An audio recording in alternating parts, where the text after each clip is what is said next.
This amount to 50% of the worker average wage for the serving spouse, plus 16 and 2/3% of the average wage for each serving child of the deceased. Funeral expense of up to $3,000 may be provided as well. The employer is obligation to pay the expense guaranteed by the LUCHA to injured workers to qualify under the law to be able to pay this expense. Employers must be covered by an approved insurance provider or being self-insured, which require authorizations by the Department of Labor. In most cases, the injured worker of his or her beneficiaries receive benefits directly from the employer or insurance provider in a timely and regular manner. Extensions of the LUCHA to make sure that everyone in the maritime field has the right to compensation for one of the job injuries or illness. The LUCHA has been extended several times. For example, the Defense Base Act is an extension that provides covers for workers hired by U.S. contractor to work in foreign countries of water. The Outer Continental Shelf Lines Act cover maritime worker in the private industry who works on the part of the outer continental shelf that belongs to the U.S. Finally, non-approved method fund Instructionalities Act cover those civilian employees working for social clubs, recreational facilities and military post sections of the U.S. Armed Forces.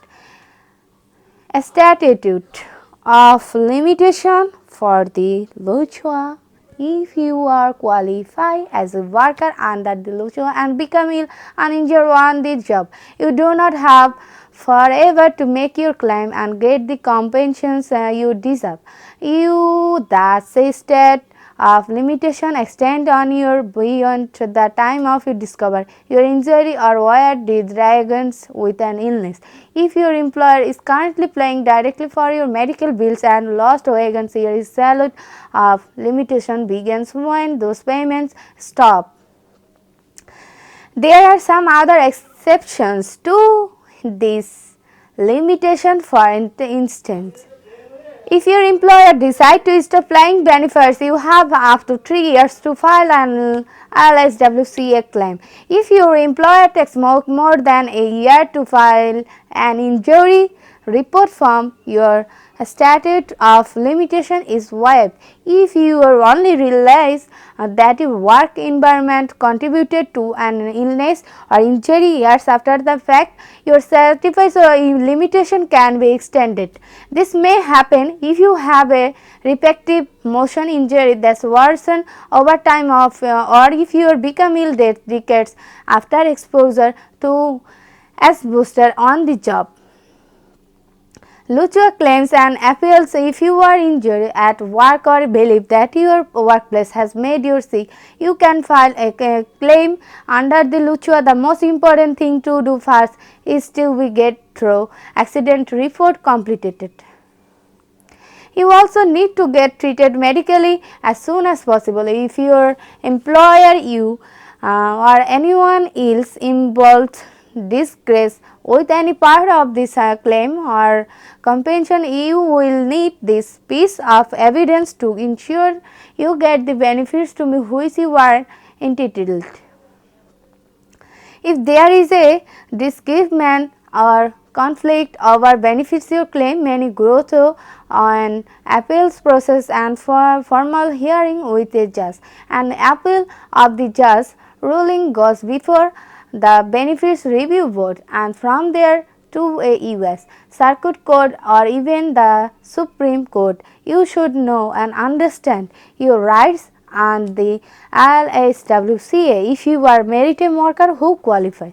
If you are injured or become sick because of your maritime job, you are entitled to compensation. Trust in an experienced lawyer, someone who knows maritime law, to help you through the process and to ensure you will get all the that you deserve.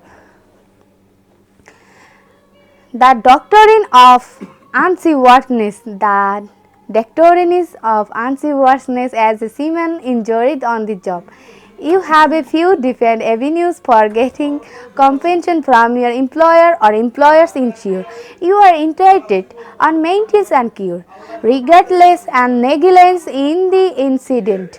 If there is negligence and you can prove that it contributed to your injury, you can sue for your compensations under the Jones Act. Finally, you can also get compensation through the doctrine of unseaworthiness if you can show that the vessel aboard which you were injured was not suitably and that is they unsuitably contributed to your injury.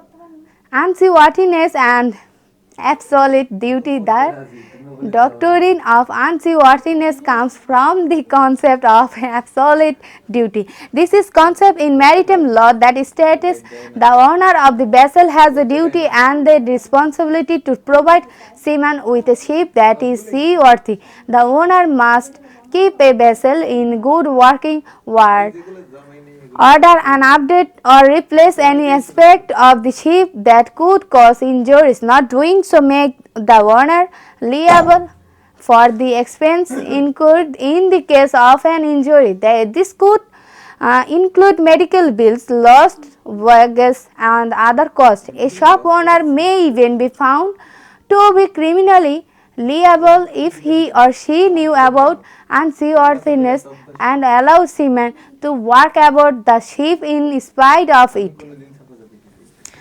Qualification for unseaworthiness. The maritime concept of unseaworthiness is not as stable forward as it may seem initially.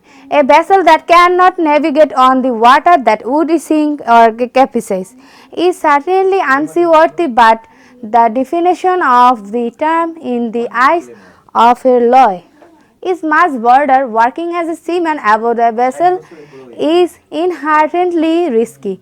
Even if all precautions have been taken, your employer is obliged to provide you with a vessel that has been prepared in every way to be seaworthy, not just in its ability to float and move through water. The doctrine states that a ship owner has a duty to provide seaworthy vessel and to maintain its seaworthiness is one that is fit for its intended purpose.